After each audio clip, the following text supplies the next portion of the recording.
Hello दोस्तों, मैं बोली भैया अब रहा नहीं जाता, करो ना। मैंने उसका सलवार नीचे किया और अपनी उंगली उसके नीचे यानी बहन में करने लगा। उसे मजा आया तो वो आवाज करने लगी। पूरे दिन भर के काम के बाद मेरा शरीर टूट रहा था, सिर भारी भारी लग रहा था और हर अंग थकान से चूर हो चुका था। मैं पलंग पर बैठी हुई थी कि तभी मेरा भाई आर्यन कमरे में आया। क्या हुआ, बहुत थकी हुई लग रही हो, उसने पूछा। मैंने हल्की सी मुस्कान के साथ जवाब दिया, बस सिर में दर्द हो रहा है। आर्यन ने मेरी ओर देखा और मुस्कुराते हुए बोला, तो क्या एक जादू करूं? जादू? मैंने उसे सवालिया निगाहों से देखा। हाँ, तेल मालिश, देखना सिर दर्द गायब हो जाएगा। इतना कहकर उसने मेरी इजाजत का इंतजार किए बिना ही पास रखी कुर्सी खींची और मेरे पीछे बैठ गया। जैसे ही उसकी उंगलियां मेरे बालों में घुसी, एक अजीब सी सिहरन मेरे पूरे शरीर में दौड़ गई। वह धीरे धीरे मेरे सिर की मालिश करने लगा। उसका स्पर्श गर्म, नरम और बेहद सहज था, लेकिन फिर भी मेरे भीतर कुछ अजीब सा महसूस हो रहा था। उसकी उंगलियां मेरी खोपड़ी पर घूमती हुई धीरे धीरे गर्दन तक आ गईं। जब उसने हल्के से मेरी गर्दन को दबाया तो मेरे होठों से एक आह निकल गई। आराम मिल रहा है? उसने फुसफुसाते हुए पूछा। मैंने हल्का सिर हिलाया,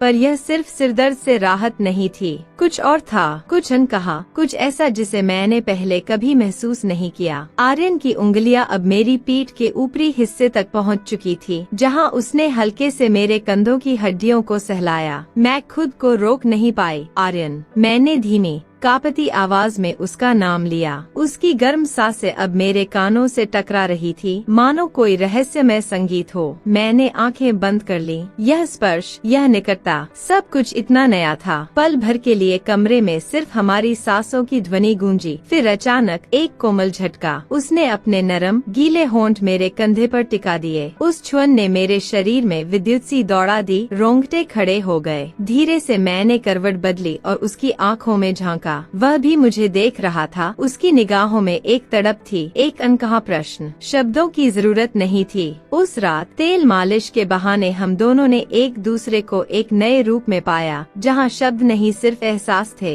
आर्यन की उंगलियां मेरी गर्दन से फिसलकर पीठ पर उतर आईं। उसका स्पर्श ऐसा था मानो आग की एक लपट मेरी त्वचा पर रेंग रही हो। मेरी सांसें तेज होने लगीं, बेकाबू सी। तेल ज्यादा लगाना पड़ेगा, उसने धीमी शरारत भरी आवाज में कहा। मैं चुप रही, बस आंखें मूंद कर उसके स्पर्श को महसूस किया। उसकी हथेलियां अब मेरी पीठ पर विस्तार से घूम रही थी। तेल की गर्माहट और उसकी नरम उंगलियों का मेल मुझे एक अलग ही दुनिया में ले जा रहा था। आर्यन धीरे से नीचे झुका। उसकी सांसें मेरी गर्दन को छूने लगीं। मेरा बदन सिहर उठा। फिर उसने हल्के से मेरी गर्दन पर अपने होठ रख दिए। मेरी धड़कनें अचानक तेज हो गईं। आर्यन, मेरे होठों से बस इतना ही निकला।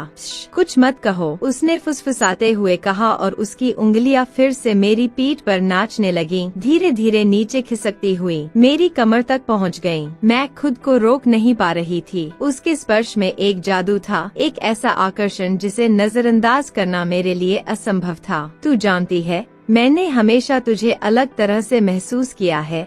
आर्यन ने मेरी कमर पर अपनी पकड़ मजबूत करते हुए कहा। मैंने बस धीरे से सिर हिलाया। अब शब्दों की जरूरत नहीं थी। जो कुछ भी हम महसूस कर रहे थे वह शब्दों से परे था। उस रात तेल की नरमी और आर्यन की गर्माहट के बीच एक नया रिश्ता जन्म ले चुका था, जहां न कोई रोक थी न झिझक, बस हम दोनों थे। मेरा नाम साक्षी है और यह कहानी मेरे जीवन की सबसे मजेदार और रहस्यमय रात की है। वह रात जिसने मुझे ये एहसास दिलाया कि कुछ चीजें हमारी समझ से बाहर होती हैं, और जब जीवन में कुछ अजीब घटता है तो हम क्या करेंगे, इसका कोई अंदाजा नहीं होता। वह दिन सामान्य सा ही था। मैं और मेरा भाई विवेक घर पर अकेले थे, क्योंकि माता पिता बाहर गए हुए थे। बाहर बारिश हो रही थी और हम दोनों आराम से टीवी देख रहे थे। शाम का समय था, मौसम ठंडा हो गया था। तभी अचानक बिना किसी वजह के टीवी की आवाज बंद हो गई। क्या तुमने टीवी बंद किया? मैंने विवेक से पूछा। वह मुझे हैरानी से देखने लगा।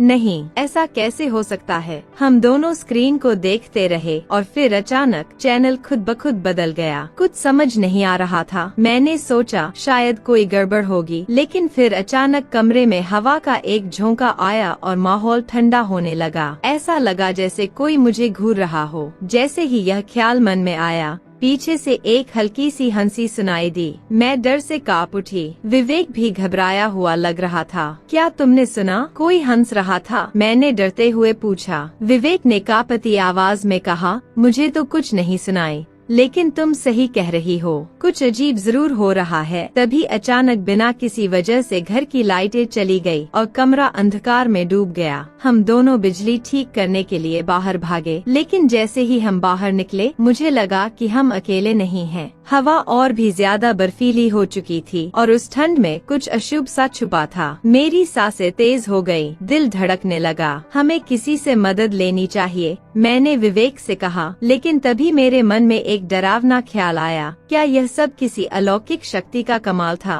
क्या कोई आत्मा या भूत हमारे साथ था? मेरी रूह कांप उठी। हम दोनों डर के मारे सटकर चलने लगे। तभी मुझे लगा जैसे कोई छाया हमारे पास से गुजरी। विवेक ने मेरा हाथ जोर से पकड़ लिया और बोला, साक्षी, डरने से कुछ नहीं होगा, हमें कुछ करना होगा। उसने मुझे हिम्मत दी और हम धीरे धीरे उस कमरे की तरफ बढ़े जहाँ से वह हंसी आई थी। जैसे ही हम वहाँ पहुँचे, फिर वही ठंडी हवा का झोंका आया और हंसी सुनाई दी, इस बार और ज्यादा पास से। क्या तुमने देखा? मैंने कांपते हुए पूछा। वो छाया, विवेक ने डरावनी आवाज में कहा। तभी अचानक कमरे का दरवाजा खुद ब खुद खुल गया। हम स्तब्ध खड़े रह गए। दरवाजा पूरा खुलते ही अंदर की लाइटें जल उठीं, लेकिन कमरे में कुछ और था। एक बदबूदार गंध और एक गहरा काला साया जिसने हमें घेर लिया। ऐसा लगा जैसे कोई हमें घूर रहा है। मेरी आत्मा तक कांप उठी। ये क्या है? विवेक ने डर से भरकर पूछा। मैंने उसे पास खींचते हुए कहा, हमें यहाँ से भाग जाना चाहिए अभी। लेकिन तभी कमरे के कोने से एक पुरानी तस्वीर गिरी। जैसे ही मैंने मुड़कर देखा, तस्वीर में से कोई मुझे घूर रहा था। उसकी आंखें खून से लाल थीं। उसी पल मुझे एहसास हुआ हमारी जान को खतरा था। मैंने विवेक का हाथ और भी कसकर पकड़ लिया। हम दोनों उस अजीब से कमरे से बाहर भागने की कोशिश करने लगे, लेकिन जैसे ही हम दरवाजे तक पहुँचे, वह अपने आप जोर से बंद हो गया। अब हम अंदर फंस चुके थे।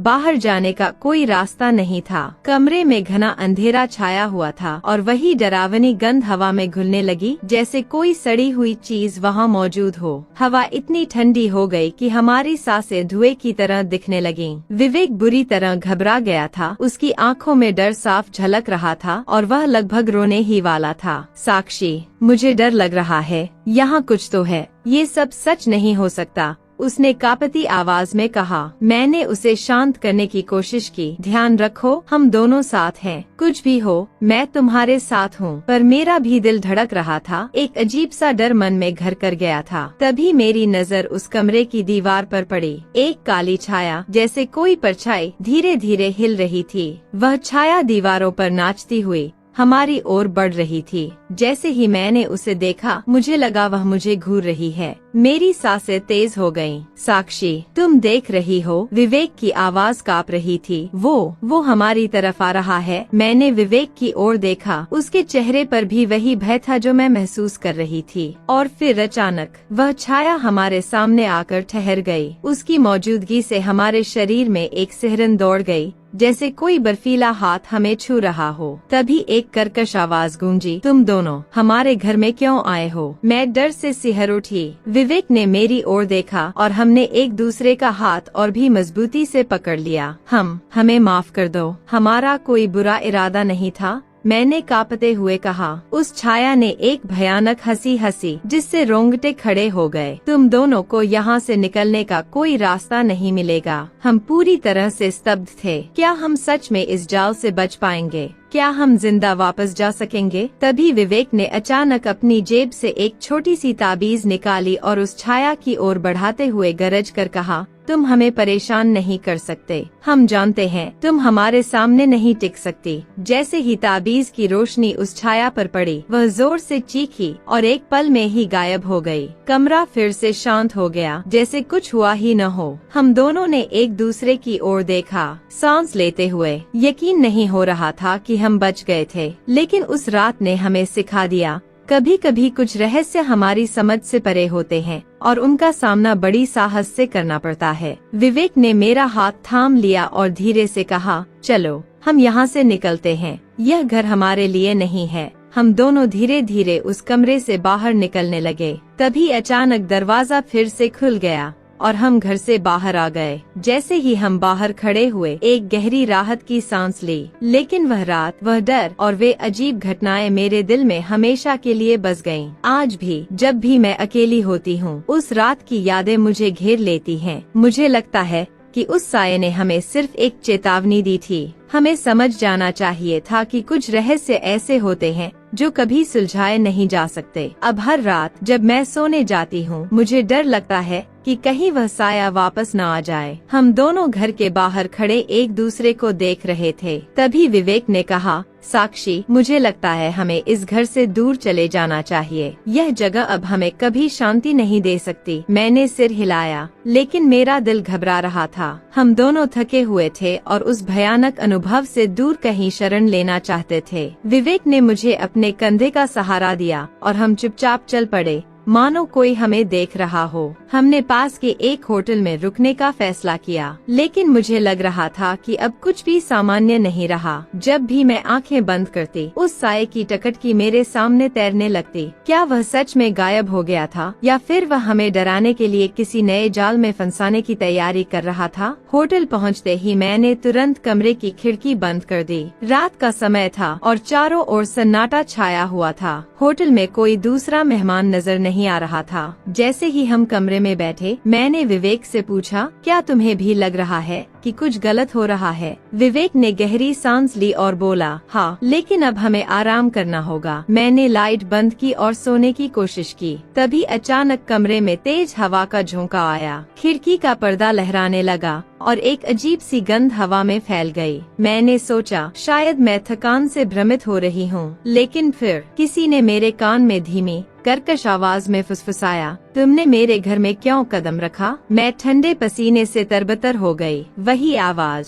वही डरावनी आवाज जो मैंने उस घर में सुनी थी। मैंने झटके से लाइट जलाई और घबराई हुई नजरों से विवेक की ओर देखा। विवेक मेरी हालत देखकर स्तब्ध रह गया। मुश्किल से अपने शब्दों को संभालते हुए उसने पूछा, साक्षी, क्या तुम भी यह सब सुन रही हो? मैंने सिर्फ हाँ में सिर हिला दिया। हम दोनों एकदम से खड़े हो गए और कमरे के हर कोने को जांचने लगे। तभी अचानक दरवाजे पर एक अजीब सी आवाज सुनाई दी। मुझे लगा जैसे कोई वहाँ खड़ा है, लेकिन जब मैंने दरवाजे की झिरी से झांक कर देखा तो वहाँ कुछ भी नहीं था। कमरे का तापमान अचानक गिरने लगा। मेरी सांसें तेज हो गयी, दिल जोरों से धड़कने लगा। हमने एक दूसरे की ओर देखा, बिना कुछ कहे ही समझ गए कि यहाँ से निकलना ही बेहतर होगा। जैसे ही हमने दरवाजे की ओर कदम बढ़ाया, वह अपने आप जोर से बंद हो गया। हम दोनों वहीं ठिठक गए, सांसें रुक रुक सी होने लगीं। तभी दरवाजे के पीछे से एक कटा हुआ विकृत चेहरा प्रकट हुआ। वह साया फिर से हमारे सामने था। उसकी आवाज में एक डरावनी गूंज थी, तुम दोनों कभी नहीं बच पाओगे। मैं डर से विवेक से चिपक गई। मेरी आवाज कांप रही थी, विवेक, हम क्या करें? विवेक कुछ पल चुप रहा, फिर दृढ़ता से बोला, हम यहीं रुकते हैं। इस साया से भागना नहीं है। साया की आंखों में ज्वाला सा क्रोध उबल रहा था। वह धीरे धीरे हमारी ओर बढ़ने लगा। मुझे लगा जैसे हम किसी अंधेरी खाई में गिरते जा रहे हैं। कोई रास्ता नहीं बचा। तभी विवेक ने अपनी जेब से एक ताबीज निकाला, वही पुराना ताबीज जिसे उसने पहले भी इस्तेमाल किया था। उसने ताबीज को साया के सामने लहराते हुए गर्जना की, हम तुमसे नहीं डरते, यह ताबीज हमारे साथ है। साया चीख उठा। ताबीज की रोशनी पड़ते ही उसका रूप विकृत होने लगा। उसकी छाया धुंधली पड़ती गई। उसकी चीखें कमरे में गूंजने लगीं। लेकिन क्या वह सच में खत्म हो गया था, या अभी कुछ और बाकी था? जैसे जैसे ताबीज की चमक बढ़ी, साया धीरे धीरे गायब होने लगा, पर उसकी वह भयानक आंखें अभी भी मेरे दिमाग में जल रही थीं। आखिरकार वह पूरी तरह से गायब हो गया। कमरे का तापमान सामान्य हो गया। वह अजीब सी बदबू भी गायब थी, लेकिन हम दोनों अभी भी स्तब्ध थे। विवेक ने मेरी ओर देखा और धीरे से कहा, साक्षी, यह जगह हमें कभी शांति नहीं देगी। शायद यह हमें कभी चैन से जीने नहीं देगा। मैं चुपचाप खड़ी थी। मेरी आंखों में डर और एक अनजानी सी घबराहट समाई हुई थी। लेकिन अब मुझे एहसास हो रहा था कि साया अब वह नहीं रहा। वह हमारी जिंदगी का एक कठोर सबक बनकर रह गया था, जिसे हम कभी नहीं भूल पाएंगे। हम दोनों धीरे धीरे कमरे से बाहर निकले और होटल के मुख्य द्वार की ओर बढ़ने लगे। हवा में शांति थी, मानो प्रकृति भी हमारी भावनाओं को समझ रही हो। विवेक ने गहरी सांस ली और मेरी ओर मुड़कर बोला, साक्षी, तुम हमेशा से मुझे अपनी बहन की तरह मजबूत लगी हो, लेकिन आज तुमने मुझे सिखाया कि डर के आगे कैसे खड़ा होना चाहिए। मैंने उसकी ओर देखा। उसकी आंखों में सम्मान और स्नेह झलक रहा था। मेरे होठों पर एक हल्की सी मुस्कान तैर गई। शायद यही जीवन था। डर से लड़कर ही हम वास्तविक साहस को पहचान